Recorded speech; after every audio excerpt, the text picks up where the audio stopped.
होती है आपकी वर्कशीट नंबर 16। तो पहले इसे आप लोग अच्छे से लेबल कर लेंगे, सब्जेक्ट डाल देंगे, वर्कशीट नंबर, अपना डेट, क्लास नाम, अपने टीचर का नाम सब आप लोग लिख लेंगे। आज क्या पढ़ेंगे? एयर यानी हवा के बारे में आज हम लोग पढ़ेंगे। तो लिखा है the blanket of air surrounded the earth is called atmosphere, यानी कि जो हमारी हवा के हमारी पृथ्वी के चारों तरफ एक हवा का ब्लैंकेट टाइप का बना हुआ है उसको हम लोग क्या कहते हैं? एटमॉस्फेयर कहते हैं। All living beings on this earth depend on the atmosphere for their survive. जीने के लिए हर जानदार चीज़ को एटमॉस्फेयर की ज़रूरत है। It provide us air to breathe and protect us from the sun's harmful rays, यानी ये हमें जीने के लिए, सांस लेने के लिए हवा देता है। इसके अलावा हमें सूरज की हार्मफुल रेजेस यानी कि जो हानिकारक किरणें हैं उनसे हमें बचाता है। If there is no atmosphere, अगर हमारे पास एटमॉस्फेयर यानी कि वायुमंडल नहीं होता, we would be back during the day with extremely hot rays of the sun and get frozen during night, यानी कि अगर सूरज का ये एटमॉस्फेयर की लेयर नहीं होती हमारे इर्द गिर्द तो दिन बहुत गर्म और रातें बहुत ठंडी होती। गर्म क्यों होती है दिन? क्योंकि सूरज होता, और रातें क्यों ठंडी होती? क्योंकि हवा होती है और सूरज होता नहीं तो रातें ठंडी हो जाती। Thus the atmosphere has made the temperature on the earth liveable, यानी कि ये एटमॉस्फेयर ही एक ऐसी चीज़ है जो अर्थ के ऊपर जीवित रहने के लिए वातावरण बनाता है।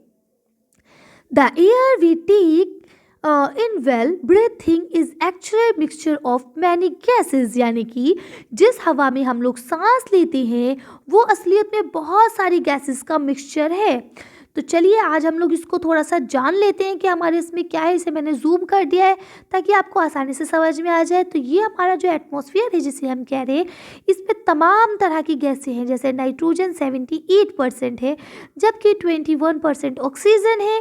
इसके अलावा 0.03% कार्बन डाइऑक्साइड है एंड एर्गन जो है वो 0.93% है एंड अदर गैसेस यानी और भी बहुत सारी गैसेस है जो 0.04% है।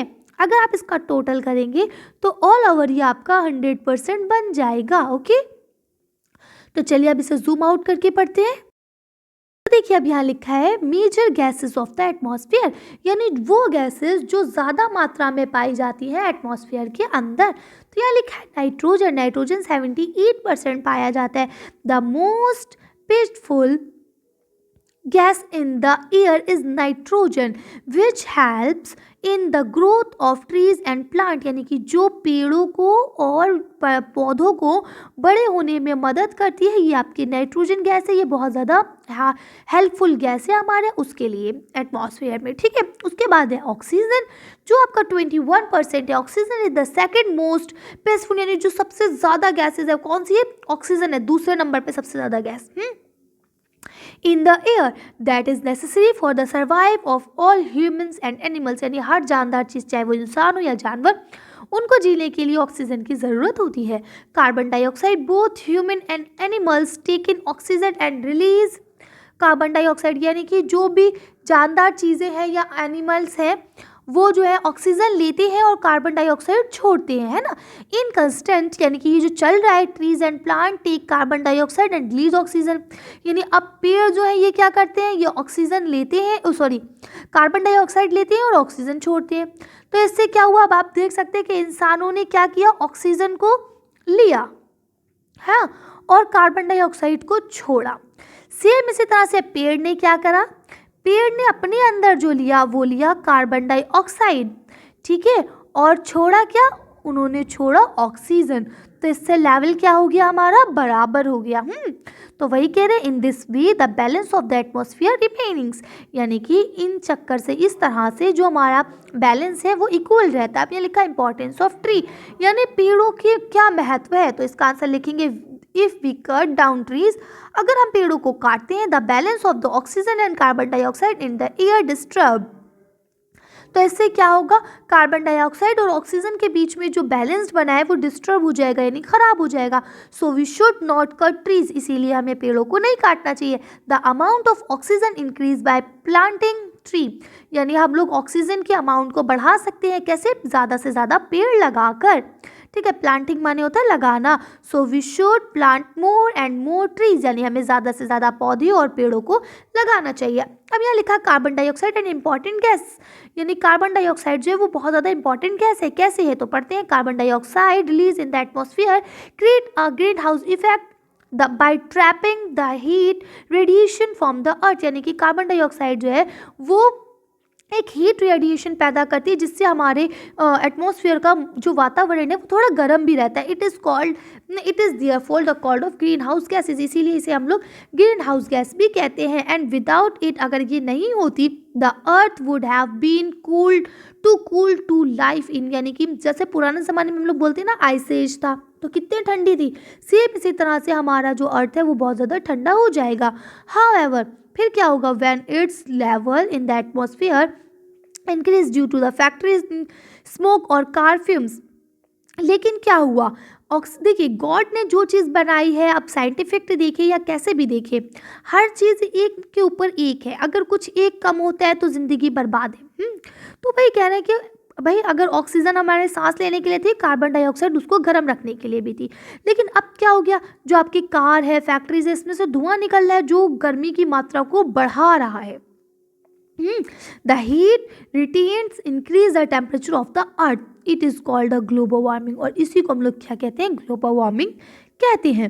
नेक्स्ट आपका लिखा है this rise in temperature causing the snow in colder part of the world to melt, यानी कि अब इसके कारण क्या हो रहा है, टेम्परेचर बढ़ रहा है। जब गर्मी बढ़ेगी तो जो ठंडे से ठंडा पार्ट से जहाँ पे आइस जमी हुई है वो क्या हो रही है, मेल्ट हो रही है, यानी कि पिघल रही है। एट रिजल्ट, इसका रिजल्ट क्या निकल रहा है, द सी लेवल राइजिंग, यानी कि जो पानी का लेवल है, समुद्र को जो लेवल है वो बढ़ रहा है। काउस फ्लड, जिससे flood in the coastal area, यानी कि इससे जो है बाढ़ आ रही है। जो आपका तटीय क्षेत्र है, यानी कि जो समुद्र के किनारे के क्षेत्र होते हैं उनमें क्या आ रही है, बाढ़ आ रही है। They may be distracts change in the climate of a place leading to the extension of some plants and animal in the long runs. और अगर हम इस तरह से करते रहे तो लंबे समय के बाद हमें इसका असली चेंज देखने को मिलेगा। अब लिखा है आंसर द फॉलोइंग क्वेश्चंस। अब आपको क्वेश्चंस के आंसर देने हैं। नंबर 1 है व्हाट इज एटमॉस्फेयर। एटमॉस्फेयर क्या है, किस चिड़िया का नाम है, चलिए देखते हैं किस चिड़िया का नाम है एटमॉस्फेयर। इसका आंसर यहाँ से लिखेंगे the blanket of air surrounding the earth is called the atmosphere, यानी कि जो ब्लैंकेट अर्थ के चारों तरफ फैला हुआ है उसको हम लोग एटमॉस्फेयर कहते हैं। तो इस तरह से आप लोग इसे कर लेंगे। चलिए आगे पढ़ते हैं। यहाँ आपका नेक्स्ट क्वेश्चन लिखा है what is the rising behind increasing the earth temperature, यानी अर्थ टेम्परेचर के बढ़ने के पीछे क्या कारण है। ठीक है, चलिए हम लोग देखते हैं कि क्या कारण है और उस बढ़ने टेम्परेचर के बढ़ने को क्या कहा जाता है। चलिए आंसर पढ़ते हैं। तो देखिए अब आप यहाँ से लिख सकते हैं कि जो ये आपका इंक्रीजिंग हो रहा है एटमॉस्फेयर का लेवल, गर्मी का लेवल, किसके कारण, फैक्ट्रियों से निकलने वाले धुएं और कार से निकलने वाले फ्यूमेंस की वजह से, यही आपके आगे चल के ग्लोबल वार्मिंग का कारण बनता है। इसीलिए जो तापमान है वो गर्म का गर्म हुआ चला जा रहा है। तो इस तरह से आप इस आंसर को आसानी से लिख सकते हैं। चलिए आगे पढ़ते हैं। आपका नेक्स्ट क्वेश्चन दिया गया है fill in the blanks carbon dioxide global warming and oxygen. Carbon dioxide global warming और ऑक्सीजन के जरिए आपको यहाँ पे फिल इन द ब्लैंक्स को फिल करना है। तो लिखा है tree and plants release gases. तो अब ट्री और प्लांट कौन सी गैस को रिलीज करते हैं, तो आप यहाँ लिख देंगे ऑक्सीजन। देन लिखा है the gases create green house effect, यानी वो गैसेज जो ग्रीन हाउस इफेक्ट को बढ़ाती है, तो वो आप लिख देंगे carbon dioxide. Rising in the temperature on earth atmosphere is called the global warming. ठीक है, यानी कि जो टेम्परेचर बढ़ रहा है अर्थ का उसको क्या कहा जाता है, ग्लोबल वार्मिंग कहा जाता है। चलिए तो अब इसका आंसर देख लेते हैं। ये मैंने आपको करा तो दिया लेकिन फिर भी क्योंकि आप लोग आंसर में कंफ्यूज होते हैं इसलिए बता दिया।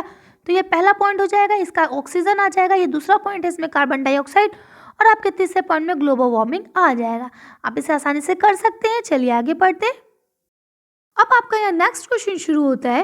इसमें आपको लिखा है कि मैच द कॉलम। अब आपको यहाँ पे मैचिंग करनी है। ठीक है, तो चलिए एक काम करते हैं, हम लोग मैचिंग कर लेते हैं। तो यहाँ लिखा है कि सबसे पहले quantity of gases in atmosphere. ये जो मैचिंग है आपकी ये है कि ये आपकी गैसेस हैं और ये उनके वो है कि वो कितनी मात्रा में प्रेजेंट है। तो आपको बस यही बताना है। तो नाइट्रोजन कितनी मात्रा में, 78% में, भी आप ऊपर पढ़ के आए।